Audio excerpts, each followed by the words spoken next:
Aloha, this is me, MarkO, talking, and I welcome you to Dances with Dragons, a GreenHeart Foundation podcast. In this podcast, you will hear about my real-life stories and adventures, together with the exciting current projects of our GreenHeart Foundation. So, sit back, relax, and get ready to listen. Waking up in the morning, getting the bus down to Sri Lanka, which was basically an entire day.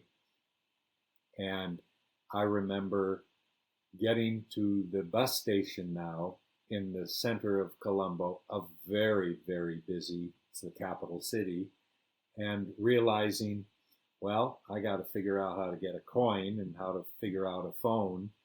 And so I had someone help me. Their English was impeccable. That was one of the first things. Their British lilt with a British accent of the way they spoke English was simply just so cute. To me, it was just, my goodness, they're talking proper British English, and cheerio and everything, every mannerism of the British.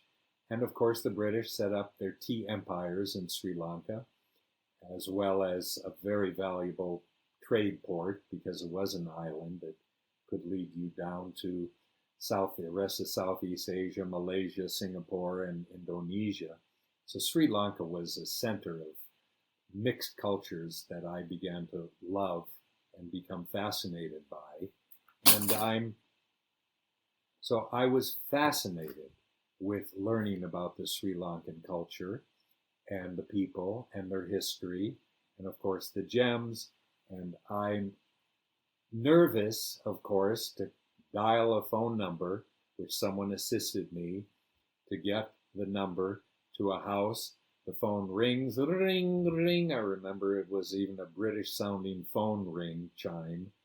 And someone picks up the phone, and I just said, hello, I'm MarkO, Rohan, I'm a friend of Rohan.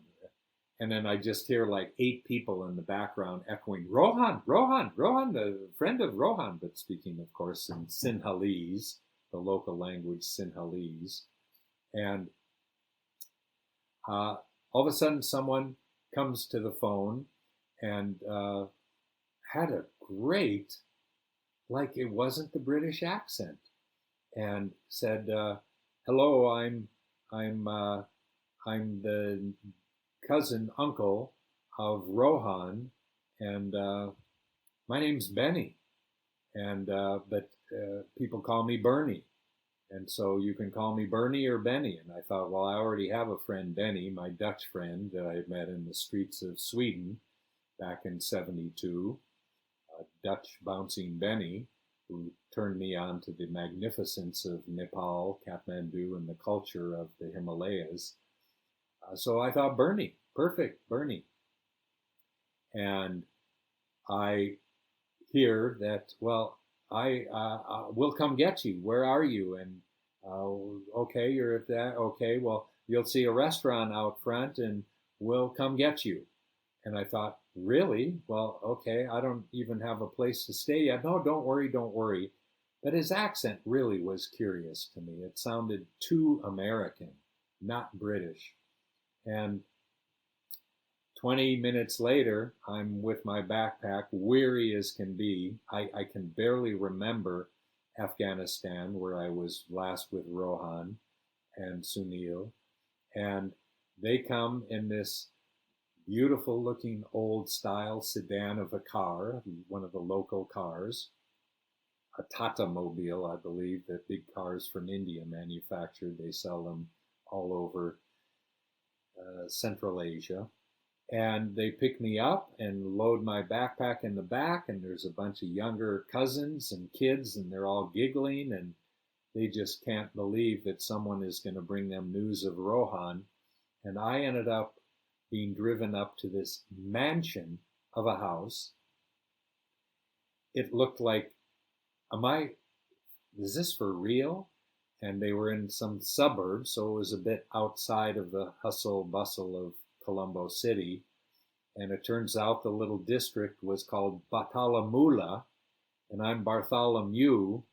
And so Batalamula is where I was going to be living. And it was the house of the father of Rohan, was a colonel, retired colonel in the military, which was a very prestigious position in any country in the world, really. Military and police have a lot of power and a lot of force, more than people realize, because there is huge corruption in the police and military. They have the guns and they control the people. No matter what, they are controlling the people. And so, being a retired colonel, he was extremely recognized and well received in his country. And Colonel Pereira came home late in the day, his lovely wife, but they showed me to a guest room. They said, well, you could stay in Rohan's room, but this is the room. And I remember it was basically a room in the back of the house that had all screens around it, completely private, but open to the air and the light. And it had a private little toilet. And they just said, this is where you stay. Give us all your clothes, please. This is sad to see what you're wearing. And I can imagine the sweat and the grit and the dust and the soot from the ashes of that train, what I must have smelled like, yet alone looked like. I remember taking they warmed up some water that they put in these electric hot water tanks. But when the electricity doesn't work a lot of the time, you get buckets of water, which became a traditional way for me that I began loving to take a bath, take a shower with a bucket and a smaller little hand bowl.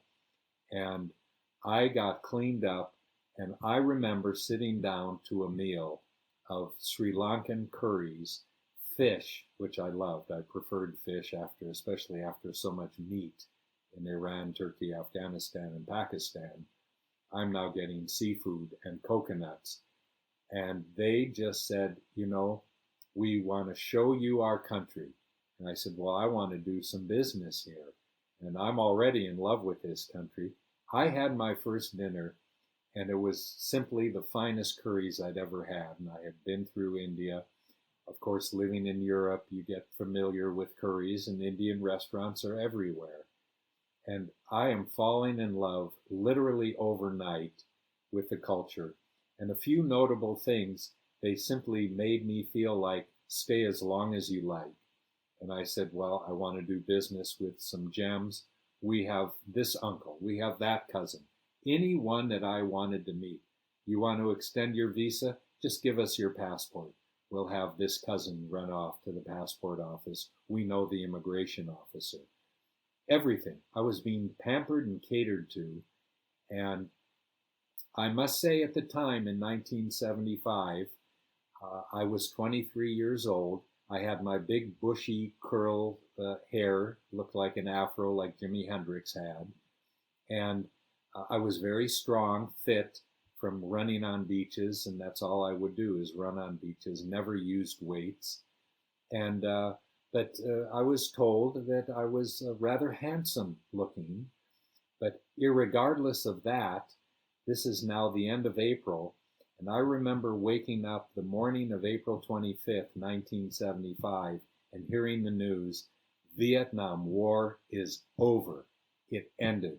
The Americans left Vietnam, South Vietnam, Laos, and Cambodia, the two secret clandestine countries that they were operating the Vietnam War from. And they were literally evacuating any last remaining Americans. There were images that came through on the news at night. It made news, of course, around the world. Vietnam War over. And I remember April 25th to this day, and I always celebrate.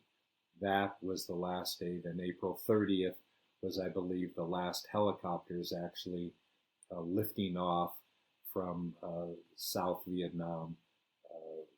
And I was just elated.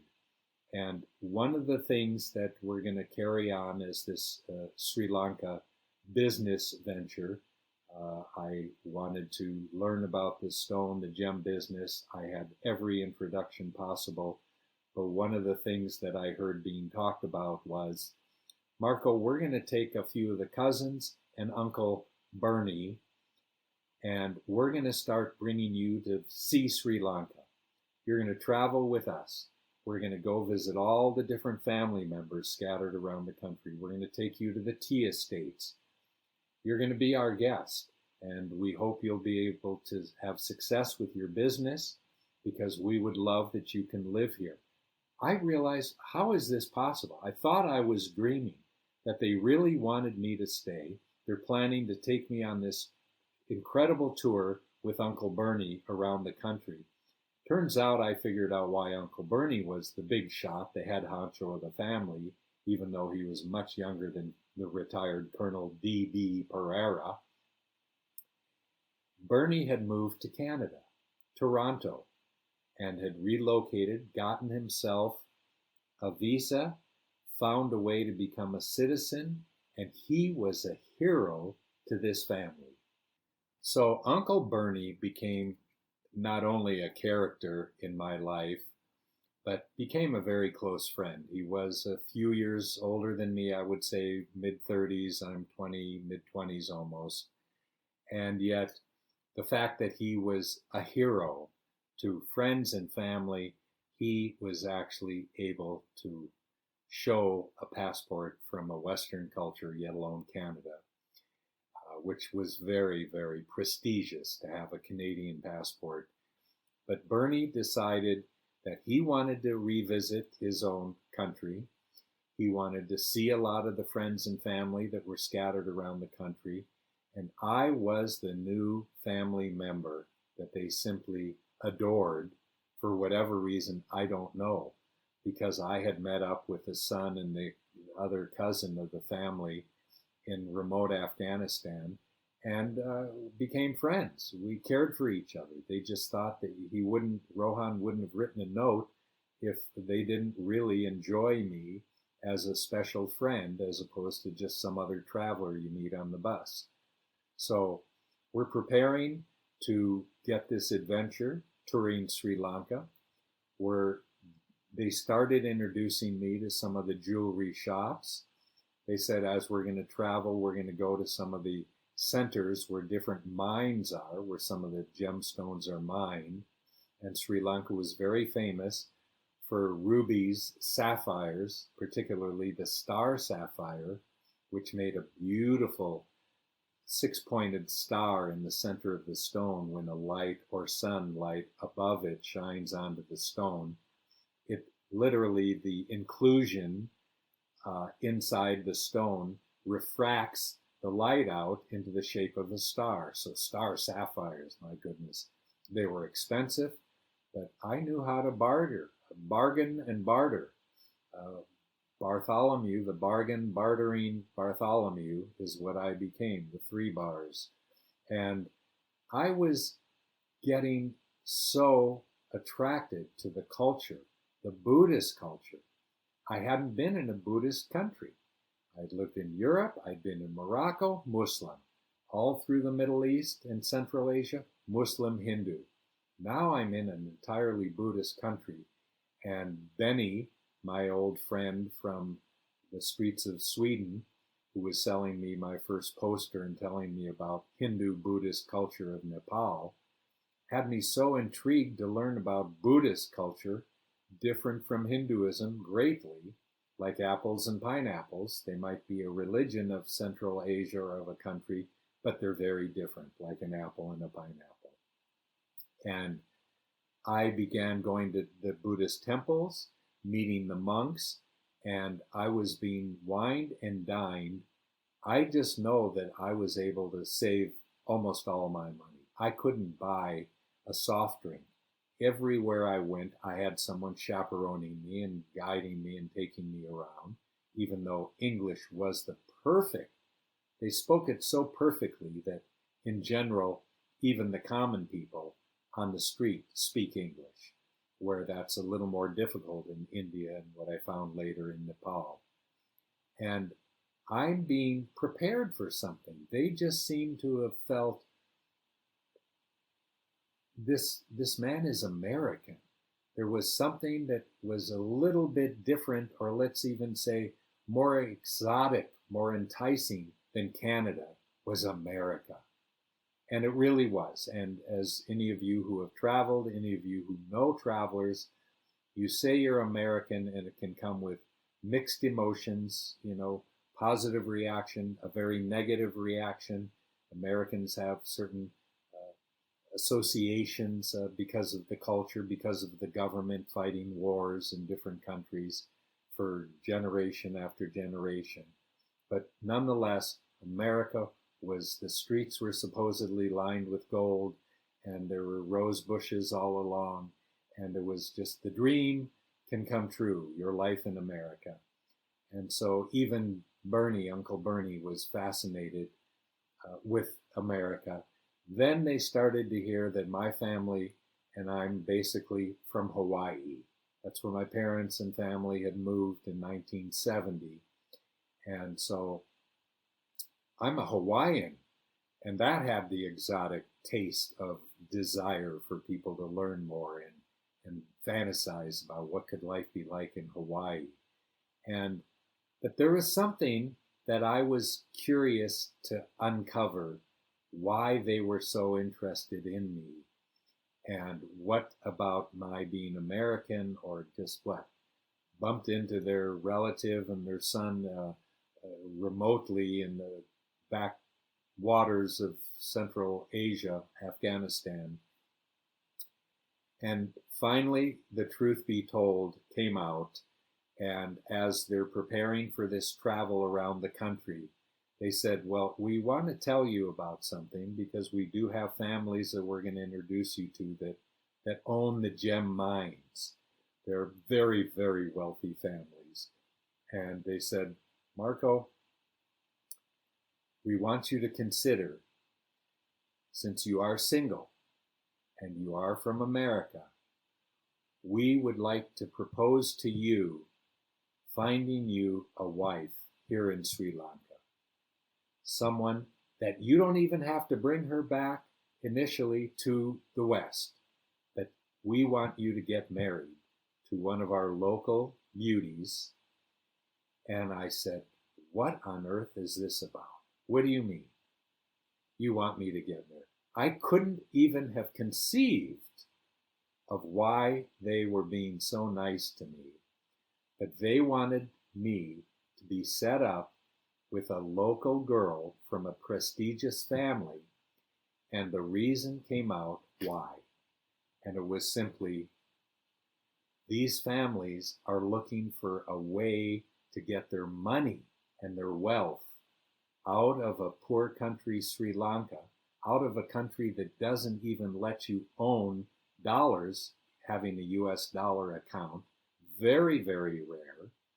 You have Sri Lankan rupee, and if anything, the big currency, the Indian rupee, which is far stronger in value than the Sri Lankan.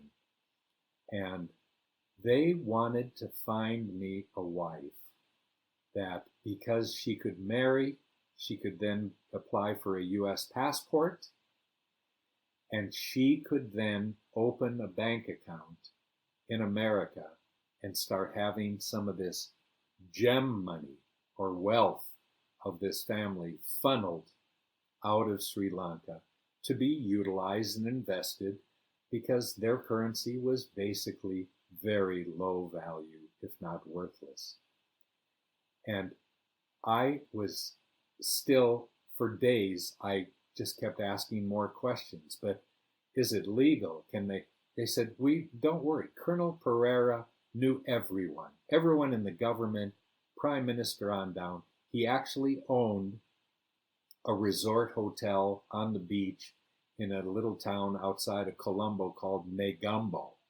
And that was going to be the first place they wanted to travel with me, was to stay in this luxurious hotel that Colonel Pereira had invested and owned, and start showing me the country. But now the mission was to start introducing me to families who had a daughter that was marriageable and willing to marry an American, a Westerner, and for the whole purpose of helping get her over to America, helping her to get eventual citizenship, starting with the green card, the sacred green card, and having a vehicle for their money to be exported legally, bank to bank, to the daughter's account in the U.S. And that meant I could have my pick of the belles of Sri Lanka. And when I started looking now at the local people with the eye of, my goodness, could I see her as my wife? Because up till now, it's only a fantasy. You simply do not mix. You don't really have the Westerner having love and intimacy with these type of cultured people that I had been through. The Islam, forget it. There is no way you'll even be able to talk to a local Muslim lady or girl. You're just blocked. You're prevented. You're one step removed from interacting with women in the Muslim countries for the most part. And now I'm Indio, Hindu, Buddhist, and of course Jain and all the other mixed religions of India. Much more common and acceptable that a Westerner can fall in love with a local Indian man or woman. Sri Lanka, very, very less popular because Sri Lanka didn't have as many people traveling. Of course, tourism was a pittance of a small percentage compared to the tourists who travel to India. And I had Bernie as my chaperone, Bernie as my guide, and I was going to be in good hands finding the perfect family. And so began my many months, I believe it was 3 months of living in Sri Lanka and being wined and dined and realizing, well, I could marry into a very wealthy family. I could have everything. They told me that this family would buy a house for me and, of course, their daughter, wherever. I said, but Hawaii is very expensive. No matter, all the better. Hawaii was even more attractive, more of an allure to catch someone, because Hawaii was such a famous place for travel and beauty, the most beautiful part of America, many people said. But I'm now being groomed to be a groom, literally marry one of these. And so began many, many, many weeks of traveling the country and being introduced to the gem families and realizing I was getting prices on some of these stones that they were basically giving them away to me because they wanted my future business. And I fell in love with moonstones. This became my favorite stone. The Sri Lankan moonstone was remarkably beautiful. I fell in love with the food. I fell in love with some of the most beautiful beaches I've ever seen in my life, and a culture that was Buddhist, very, very peaceful, loving people. And Sri Lanka was my new home on the road, yet I finally was able to get off the road. So please stay tuned. I hope you enjoy this story from today. And we are going to take you now on the next adventure, which is finally, how do I get out of Sri Lanka and the most comfortable, beautiful, virtually free lifestyle I was living to get me back on my mission on to Bhutan, stopping in Kathmandu, and the Himalayas were calling me. So stay tuned, there's more to come. Thank you for listening to Dances with Dragons. I hope you all enjoyed my stories of the adventures of a modern-day MarkO Polo. Join us next week to listen to more exciting real-life stories. If you enjoyed our podcast, please leave us a review and share it with others. To learn more about us, please visit our website at greenheartfoundation.org and follow our social media accounts. See you next week.